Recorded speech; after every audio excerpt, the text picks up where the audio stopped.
Assalamu alaikum everyone, welcome to my YouTube channel. Today I am going to start our next topic, which is law of conservation of angular momentum, which is very important in this chapter. जो हम chapter 10 पढ़ रहे हैं angular momentum, उसका most important topic है law of conservation of angular momentum. Law of conservation of angular momentum ये हम rotational में पढ़ रहे हैं because angular की बात आ रही है. एंगुलर मोमेंटम इसी तरीके का एक लॉ हम पहले भी पढ़ के आ चुके हैं, which is law of conservation of linear momentum, जो किसी ट्रांसलेशनल मोशन के लिए था. But here law of conservation of angular momentum जो है, ये किसी बॉडी जो है रोटेट करे तब उसमें जो मोमेंटम प्रोड्यूस होता है वो एंगुलर मोमेंटम होता है. ठीक, so let's start. Angular momentum कहता क्या है? एंगुलर मोमेंटम कहता है कोई भी बॉडी है, ठीक, उस पर लगने वाला एक्सटर्नल टॉर्क अगर ज़ीरो होगा तो उसका एंगुलर मोमेंटम भी ज़ीरो होगा. इसका ये कहने का मतलब है कि अगर एक बॉडी है वो रोटेट नहीं कर रही, इट मीन्स उसके अंदर कोई टॉर्क प्रोड्यूस नहीं हो रहा. टर्निंग इफेक्ट नहीं है, इट मीन्स टॉर्क प्रोड्यूस नहीं हो रहा. जब टॉर्क प्रोड्यूस नहीं हो रहा तो उसके अंदर कोई भी उसका rate of change of angular momentum जो है वो उसमें नहीं होगा. तो dl/dt अगर एक्सटर्नल टॉर्क जो है वो ज़ीरो हो जाए. हम इसके स्टेटमेंट लिखते हैं कि उसकी स्टेटमेंट क्या कहते हैं. Let's start. स्टेटमेंट है इसकी, as we know that the time rate of change of total angular momentum, the time rate of change of angular momentum, rate of change of total angular momentum, total angular momentum of a system of particle of a system of particle of a system of particle about a point fixed in an inertial frame of reference frame of reference or about at the center and about the center of mass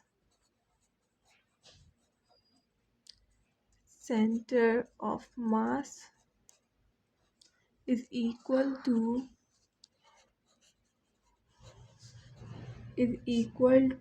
the net external torque.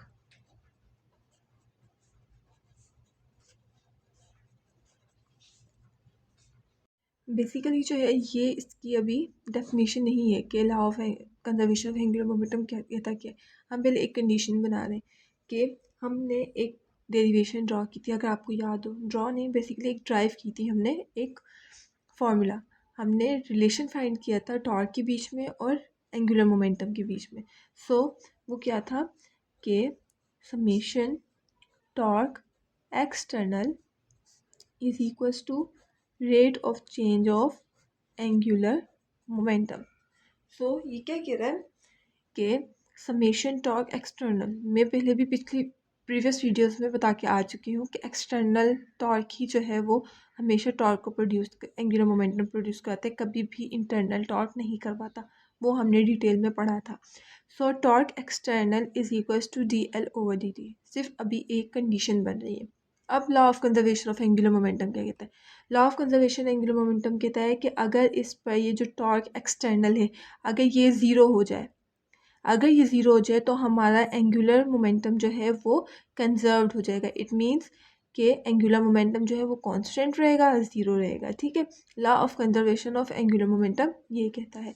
सो हम इसकी यहाँ पर definition लिख लेते हैं. अब law of conservation of angular momentum की, if the net external torque, if the net external torque acting on the system on the system acting on the system is 0, then the angular momentum then the angular momentum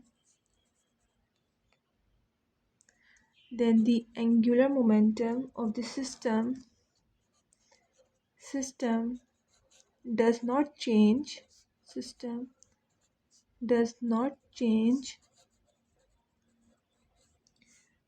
time, यानी हम लिख सकते हैं dl/dt is equals to 0, then L is equals to constant.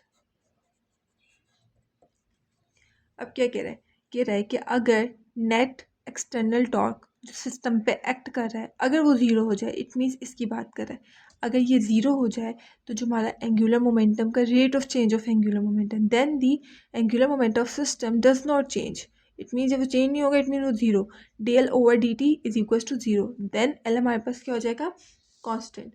अगर यहाँ पर zero रख के पुट करूँ, टॉर्क एक्सटर्नल हो गया ज़ीरो, dl/dt. तो मैं लिख सकती हूँ कि L is equals to constant. It means कि एंगुलर मोमेंटम जो है वो कांस्टेंट है. हम इसको इस फॉर्म में भी लिख सकते हैं कि हमारा इनिशियल एंगुलर मोमेंटम जो है वो फाइनल के इक्वल होगा. जो इनिशियल का होगा वो फाइनल का होगा, क्योंकि हमने कहा है कि जो एंगुलर मोमेंटम है हमारा वो कंजर्व्ड रहेगा. Law of conservation of angular momentum कहता ही ये है. So Li is equals to Lf. ठीक. अब हमें पता है कि जो एंगुलर मोमेंटम है ये एक वेक्टर क्वांटिटी है. जब वेक्टर क्वांटिटी है और हमें पता है इसकी कोई ना कोई डायरेक्शन होगी, ये वेक्टर क्वांटिटी है and it has also direction. So अब एंगुलर मोमेंटम एक्सटेंशन में भी हो सकता है, एक्स एक्सिस में भी हो सकता है, वाई एक्सिस में भी होता है, जेड एक्सिस में भी हो सकता है. तो हम इसको तीनों वेज में लिख सकते हैं. किस तरह, Lix is equals to Lfx, Liy is equals to Lfy, Liz is equals to Lfz. It means कि हमने इसको तीनों वेज में, because it's a vector quantity, जब कोई भी क्वांटिटी जो है वो वेक्टर होती है, सो उसकी डायरेक्शन हमें पता है, जाहिर सी बात होती है. वो बॉडी जो है वो एक्स एक्सिस में भी हो सकती है, वाई एक्सिस में भी हो सकती है, जेड एक्सिस में भी हो सकती है. जो हमारा एंगुलर मोमेंटम है उसका direction along Z axis, along X axis, along Y axis, हम पे डिपेंड करता है कि हम कौन सा कोऑर्डिनेट के हिसाब से उसको देख रहे हैं. एक्स वाई के हिसाब से देख रहे हैं, वाई जेड के हिसाब से देख रहे हैं, या जेड वाई के हिसाब से देख रहे हैं. It's depend on us. So ये इसकी कंडीशन थी. सो हमने एक, अगर आपको याद हो, हमने एक प्रूफ किया था कि L is equals to I omega.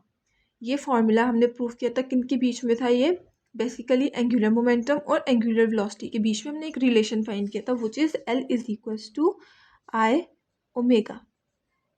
ठीक, L is equals to I omega.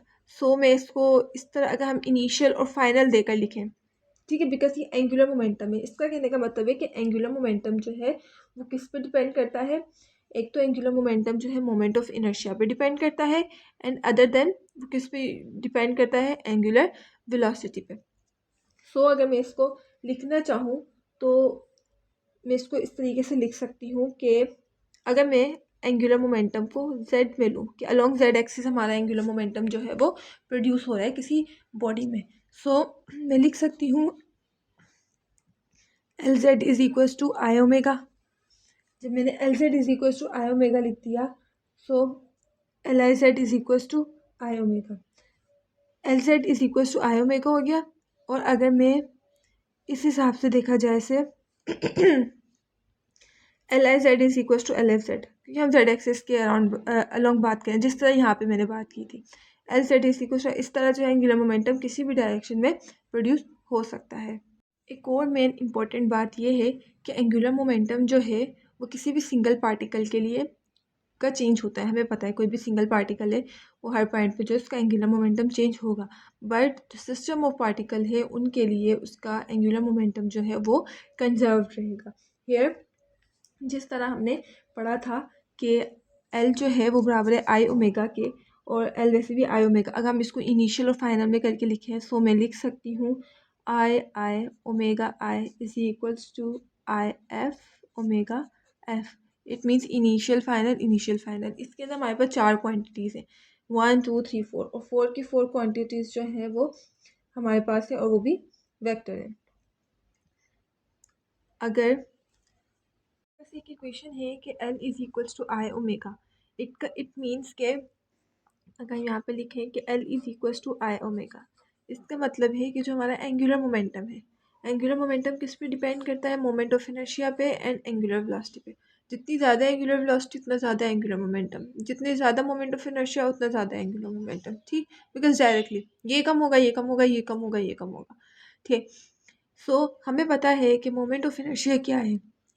Moment of inertia का बेसिकली जो फॉर्मूला होता है वो होता है summation M R square. It's not a summation, it's a alpha.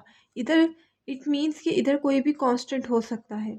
इसे बेसिकली जनरल फॉर्म ये है इसकी, हम पढ़ते आए हैं वैसे कि I is equal to summation M R square, but basically अगर फॉर्म देखी जाए तो वो उसकी ये है कि यहाँ पे कोई ना कोई कांस्टेंट नंबर आ सकता है।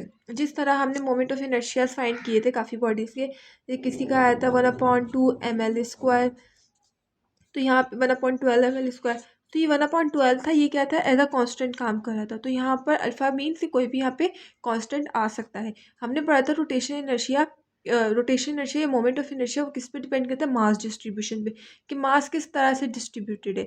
अगर जो है वो एंगुलर मोमेंटम, अगर मास जो है वो ज़्यादा डिस्ट्रीब्यूटेड है तो हमें रोटेशन इनर्शिया ज़्यादा प्रोड्यूस कर, मतलब ज़्यादा उस पर फोर्स लगानी पड़ेगी उसको रोटेट कराने के लिए। जैसे कि हमने एक स्टिक ली थी, ये स्टिक थी, ठीक, जैसे कि ये पेन, ठीक। अब इस पेन को अगर मैं, ये इसका एक्सिस ऑफ रोटेशन है, अगर मैं इसके अराउंड इसको रोटेट करवाऊँ तो मुझे ज़्यादा मुश्किल होगा रोटेट करना, और रोटेशन इनर्शिया भी ज़्यादा होगा।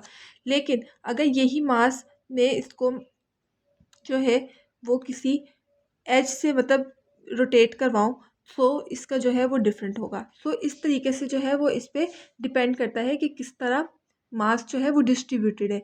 सो हियर आपकी बुक जो है HRK मैकेनिक्स, HRK वॉल्यूम 1, उसमें एक एग्जाम्पल जो है वो ड्रॉ है। वो एग्जाम्पल क्या है कि एक मैन है, वो is sitting on the stool, वो स्टूल पे बैठा हुआ है, ठीक, और उसके हाथ में कुछ डंबल्स हैं, 2 डंबल्स हैं। अब जब वो अपने आर्म को मतलब दूर रखता है, मतलब दूर करके उसने, जिस तरह के मैं यहाँ पर ड्रॉ नहीं कर सकती, but I can demonstrate you, जैसे कि इट्स अ स्टूल, ठीक, ये स्टूल है, ये मैन है, इसके ये इतना डिस्टेंस है, इसके हैंड्स में क्या है, डंबल्स है, और फिर वो रोटेट कर रहा है।